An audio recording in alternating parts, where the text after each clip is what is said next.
ప్రపంచ రాజకీయాల్లో Donald Trump, టెక్నాలజీలో ఎలాన్ మస్క్ ఇద్దరు తోపులే. అదే సమయంలో వారిద్దరూ చేసే బోల్డ్ కామెంట్స్, వివాదాస్పద వ్యాఖ్యలు పెద్ద సెన్సేషన్ క్రియేట్ చేస్తాయి. సరే, ఇప్పుడు వీరి గురించి ఎందుకంటారా? ఎందుకంటే మున్ముందు వీరిద్దరు కలిసి పని చేయబోతున్నారట. ఎలా, ఎందుకు, ఏమిటి అనేది ఇప్పుడు చూద్దాం.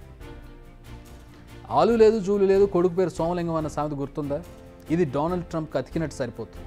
అసలు అధికారంలోకి వస్తారో లేదో ఆయనకే ఇప్పటికీ ఇంకా తేలలేదు. కానీ ఆయన గెలిస్తే ఎవరికి ఏ పదవి ఇస్తారు, ఓడిపోతే ఏ హోదా ఇస్తారో క్లారిటీ ఇస్తున్నారు. అలాగే మస్క్కు కూడా ఓ బంపర్ ఆఫర్ ఇచ్చారు. అదేంటంటే గెలిస్తే మస్క్ను తన క్యాబినెట్లోకి తీసుకుంటానని ఓపెన్ స్టేట్మెంట్ ఇచ్చేశారు. అంతేకాదు, ఒకవేళ అది కాకపోతే సలహాదారుడిగా నియమించుకుంటానని మనసులో మాటను బయటపెట్టారు.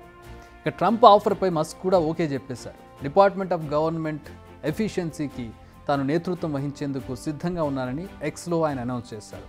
దానికి సంబంధించిన ఓ ఫోటోను సైతం క్రియేట్ చేసి పోస్ట్ చేశారు.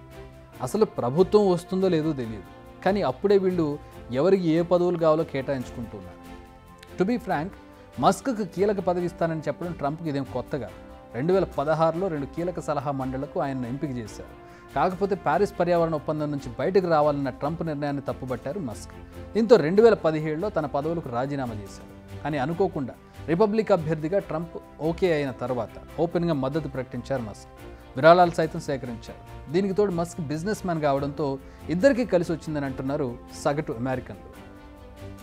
అయితే ఇక్కడ ట్విస్ట్ ఏంటంటే, గెలుపు కోసం ఏమైనా చేసే ట్రంప్ పై చేయి సాధించడం కోసమే మస్క్కు మస్కా కొట్టాడని అమెరికన్లు విశ్లేషించుకుంటున్నారు. ఎందుకంటే సమయాన్ని తనకు అనుకూలంగా మలుచుకోవడంతో ట్రంప్ సిద్ధహస్తుడు, అవకాశవాది. అందుకే ఎన్నికల వేళ అపర కుబేరుడిని తన వైపు టర్న్ చేసుకుంటే అంతో ఇంతో అన్ని రకాలుగా హెల్ప్ అవుతుందని ఆ మాజీ అధ్యక్షుడి ప్లాన్.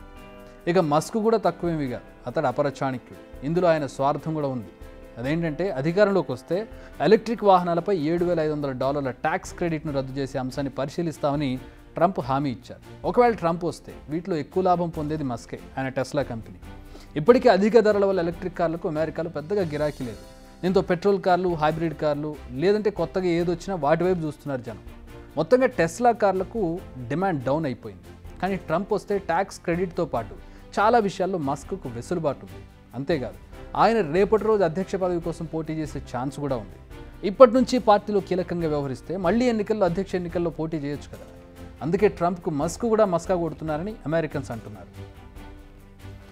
సో ఓవరాల్గా ట్రంప్ ఆఫర్ ఇవ్వడం, దానికి మస్క్ ఓకే చెప్పడం జరిగిపోయాయి. నెక్స్ట్ ప్రజా తీర్పే మిగిలి ఉంది. ఓడిపోతే ఆశలు ఆవిరైపోతాయి, గెలిస్తే అనుకున్న పదవులు దక్కుతాయి. మరి ట్రంప్ ఎక్స్పెక్టేషన్స్ని ఎంతవరకు రీచ్ అవుతారో చూద్దాం. బిగ్ టీవీ అవుట్లుక్ కథనాలు నచ్చితే వెంటనే బిగ్ టీవీ ఛానల్ను సబ్స్క్రైబ్ చేయండి.